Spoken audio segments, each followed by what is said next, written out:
Hello everyone, welcome back to my YouTube channel. तो कैसे हैं आप सब? उम्मीद करता हूं कि आप सब ठीक हैं।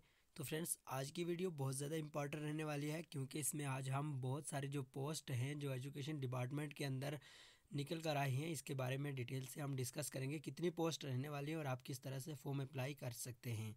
और इसके साथ साथ हम इसके बारे में जो एजुकेशनल क्वालिफ़िकेशन है या एलिजिबिलिटी है, पूरा जो एलिजिबिलिटी का क्राइटेरिया है वो भी हम आपको इस वीडियो में पूरे डिटेल से बताएंगे।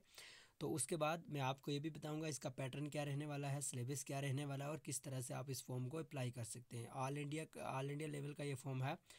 आइए डिटेल से जानते हैं, लेकिन इससे पहले कि अगर आप हमारे चैनल पे नए हैं तो चैनल को सब्सक्राइब करना और वीडियो को लाइक करना लाजमी समझें।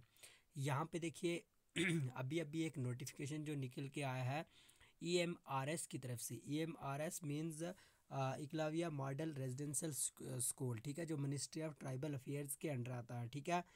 Eklavya model residential school EMRS के अंडर जो एक पोस्ट निकल कर आई है, बहुत ही बेहतरीन पोस्ट है, 3-4 पोस्ट हैं। उसके बारे में हम डिटेल से बात करते हैं। यहाँ पे देखिए, national education society for tribal students.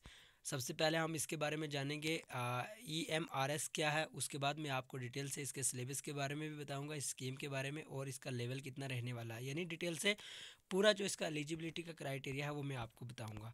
सीधा हम इस PDF की तरफ आते हैं। यहाँ पे देखते हैं, जैसे मैंने आपको बताया, एकलव्य मॉडल रेजिडेंशियल जो स्कूल है EMRS, ये एक जो ट्राइबल्स हैं उनके जो स्कूल्स होते हैं उसी में जो पोस्ट हैं ये निकल कर आई हैं, ठीक है। अब हम बात करते करते हैं कौन कौन सी पोस्ट है वो। यहाँ पे देखिए, post of principal, post graduate teacher, accountant, junior secretariat assistant and lab attendant, ये कुछ पोस्ट है। इसके साथ साथ अगर हम बात करें तो एक और इसमें बहुत ही इंपॉर्टेंट पोस्ट है, वो भी मैं आपको डिटेल से बताऊंगा। इसमें जो 12th पास है वो भी अप्लाई कर सकते हैं और उसके साथ साथ में ग्रेजुएट भी अप्लाई कर सकते हैं। लेकिन यहाँ पे देखिए, इसमें जो डेट यहाँ पे मेंशन की है ये पहले की डेट है, ठीक है। आज इसकी जो लास्ट डेट है वो आप 19 अक्टूबर तक इस फॉर्म को अप्लाई कर सकते हैं। जुलाई के मंथ में ये इस फॉर्म के जो एप्लीकेशन थी वो सबमिट हो रही थी, लेकिन कुछ कारण की वजह से आज फिर रीओपन किया है। तो यहाँ पे आपके लिए जो लास्ट डेट रहने वाली है वो है 19 अक्टूबर, ठीक है। अब अगर हम बात करें प्रिंसिपल की, ठीक है, जो प्रिंसिपल की अगर हम बात करें तो उसके लिए आपको 2000 की जो फ़ीस है वो कटवानी होगी। और उसके बाद अगर हम बात करें नॉन टीचिंग स्टाफ की तो 1500। अगर हम नॉन टीचिंग स्टाफ की करें तो 1000, और अगर हम PGT की करें तो 1500। अब यहाँ पे बात आती है आपका एग्ज़ाम कब होगा। यहाँ पे सेपरेट आपके लिए एक नोटिफाई किया जाएगा आपको NESTS की वेबसाइट के ज़रिए, ठीक है। और अगर हम एग्ज़ाम सेंटर की बात करें तो मुख्तलिफ जो स्टेट हैं, हर एक स्टेट में एग्ज़ाम सेंटर रखा गया है, ठीक है। तो उसके बाद आइए हम और थोड़ा डिटेल से यहाँ पे बात करेंगे। यहाँ पे इस PDF के लगभग 32 पेज हैं, ठीक है। तो आइए और थोड़ा डिटेल से हम यहाँ पे जानते हैं कितनी वैकेंसीज़ हैं।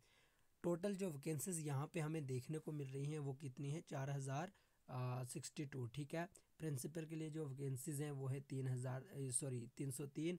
PGT के लिए 2260, अकाउंटेंट के लिए 361 और जूनियर सेक्रेटरीट असिस्टेंट यानी JSA के लिए 759 है, ठीक है। लैब अटेंडेंट के लिए 373 है, ठीक है। यहाँ पे अगर हम प्रिंसिपल की बात करें तो यहाँ पे उनके लिए अलग वैकेंसीज़ हैं। पोस्ट ग्रेजुएट टीचर के लिए भी यहाँ पे अलग वैकेंसीज़ हैं। एक और इसमें वैकेंसीज़ है जो वार्डन की है, ठीक है। वार्डन के लिए आप अगर आप किसी भी यूनिवर्सिटी से आपके जो सिंपल अगर ग्रेजुएशन हो या आपका मेडिकल स्ट्रीम हो, कोई भी स्ट्रीम हो, तो आप इस फॉर्म के लिए एलिजिबल हो, आप वार्डन के लिए अप्लाई कर सकते हैं। अच्छी खासी उसमें पोस्ट आपको देखने को मिलेगी। पोस्ट ग्रेजुएट टीचर की पोस्ट भी है, उसके साथ साथ नॉन टीचिंग पोस्ट भी है। यहाँ पे अलग कैटेगरी वाइज आपको वैकेंसीज देखने को मिलेंगी, ठीक है।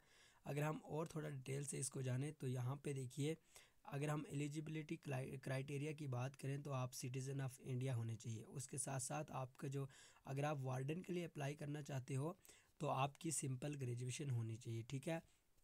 इसी तरह से थोड़ा और हम यहाँ पे देख लेते हैं पोस्ट डिटेल एंड लेवल, ठीक है। जो प्रिंसिपल की पोस्ट है, प्रिंसिपल की पोस्ट के लिए प्रिंसिपल की पोस्ट लेवल 12 रहने वाली है। तो यहाँ पे देखिए, पोस्ट ग्रेजुएट टीचर PGT, ठीक है। यहाँ पे सब्जेक्ट भी दिए हैं। इन सब्जेक्ट में अगर आपका जो PG है, कंप्लीट है आपका PG, तो आप इस फॉर्म के लिए अप्लाई कर सकते हो। उसके बाद अकाउंटेंट है, JSA लैब असिस्टेंट, इनका लेवल आप खुद ही यहाँ पे रीड कर लीजिए। उसके बाद अगर हम सिलेक्शन प्रोसेस की बात करें तो आपको सिंपल से एक सिंपल सा एक आपको एग्जामिनेशन आएगा, आपको वो एग्ज़ाम पास करना होगा। तो उस बेस पे आपका जो सिलेक्शन लिस्ट है, मेरिट लिस्ट है, वो आएगी। ठीक है। आपके अगर हम यहाँ पे बात करें प्रिंसिपल है जो उसका जो सिलेबस की हम अगर बात करें तो यहाँ पे कितने 5 पार्ट रहने वाले हैं। पहले पार्ट में आपको रीजनिंग पूछी जाएगी और दूसरे पार्ट में आपको जनरल अवेयरनेस पूछी जाएगी। देन उसके बाद आपको लैंग्वेज के बारे में पूछा जाएगा, हिंदी या इंग्लिश। ठीक है। और उसके बाद academic and residential aspect detail syllabus NESTS website पे आपको मिल जाएगा। उसके बाद इसी वेबसाइट पे NESTS की वेबसाइट पे एडमिनिस्ट्रेशन एंड फाइनेंस के डिटेल से आपको सिलेबस मिलेगा। अगर हम क्वेश्चन की बात करें तो टोटल क्वेश्चन होंगे 150। ठीक है। 150 मार्क्स के होंगे और 3 घंटे का आपका पेपर रहने वाला है। ठीक है। इसी तरह से PGT का भी है, इसमें थोड़ा डिफरेंट है। JSA का भी इसी तरह से है। ठीक है। लैब अटेंडेंट का भी सेम यही रहने वाला है। अगर हम नेगेटिव की बात करें तो 0.25 का नेगेटिव इसमें रहने वाला है। ठीक है। तो आइए थोड़ा और हम डिटेल से यहाँ पे जानते हैं सिलेबस के बारे में। जैसे मैंने आपको डायरेक्ट बता दिया, अगर आप इस PDF को डाउनलोड करना चाहते हो, आप डायरेक्ट emrs.tribal.gov.in पे जाके वहाँ से इस PDF को डाउनलोड करके खुद ही रीड आउट कर सकते हैं। कुछ इंस्ट्रक्शन वगैरह भी दी गई है। यानी सिंपल सा कहने का मतलब यह है कि टीचर की पोस्ट है, उसके बाद वार्डन की पोस्ट हैं, उसके बाद प्रिंसिपल की, और बहुत सारी जो पोस्ट निकल के आई है उसके साथ साथ आप खुद ही यहाँ पे देख लीजिए। यहाँ पे आपको डिटेल से मिल जाएगा कि आपको आपके लिए एलिजिबिलिटी है इसके लिए। ठीक है। तो यहाँ पे देखिए इस नोटिफिकेशन में आपको पूरी तरह से आपको यहाँ पे बताया जाए। अगर हम एज क्राइटेरिया की बात करें तो एज क्राइटेरिया जो है वो 18 से 23 साल रहने वाला है। और 18 से 23 साल रहने वाला है। और उसके साथ साथ में जो कैटेगरी वाइज हैं उनको कुछ एज रिलैक्सेशन दिया गया है।